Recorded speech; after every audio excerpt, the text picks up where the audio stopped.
Hey, this is your old pal Chuck, and we're having a little fun today. We're trying out a few different things, and I figured this would be a great way to take a look at the new Q Transformers Jetfire.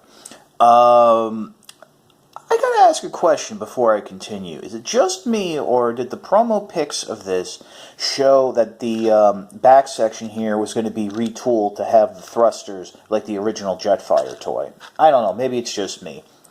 Regardless, what you're seeing here is this is just basically a straight repaint, retool of the Starscream mold, which is basically the every other Seeker mold. And here's Starscream right here to take a look at. As you can see, it's the exact same super deformed style. You have the null rays on the side there, the tail fins. Really, the only thing that's going to be different is the head. Now, I'm a big fan of Jetfire, so I had to jump in and go for this. So, yeah, let's get into the transformation. It is really simple with these. First, what you want to do is just come in, fold up the landing gear. Then what you want to come in and do is rotate the null rays down. While you're doing that, you're going to come in the back here and flip out the feet. And then you can go ahead and flip the whole arm forward with the null rays or arm blasters, whatever you want to call them.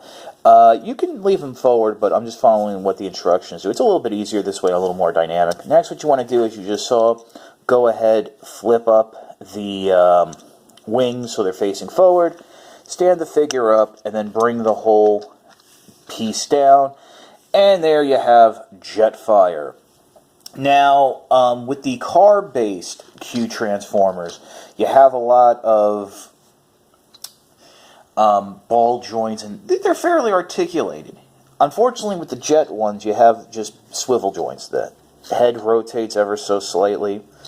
You do have, the arms can go up and down, and what's interesting is you do sort of have like a leg joint there on the transformation joint, but it's a mushroom cap, so it can rotate. That's kind of cool and interesting. Coming in, here's Starscream, so yeah, basically you can tell they're exactly the same. Obviously the heads are different. I mean, this can basically be a review for Starscream too. I mean, Starscream has a little bit of a smirk on his face. But overall, I think these are really fun figures. The question becomes can I recommend the Q Transformers line? Well, let me just say, it gets very repetitive right away. I mean, I already have Thundercracker, which means by law I'm on the hook to get Skywarp since I have Starscream, because you have to have all three Seekers. Jetfire, it's the same mold. The cars, for the most part, do transform the same way. I have tracks, and I've seen videos of and photos of the others. The vans and larger trucks may be a little bit different. If you can get these at the retail price point, which is roughly around $7 or $8, I would say, okay, I'd feel more comfortable recommending this if it was like $6 or $7.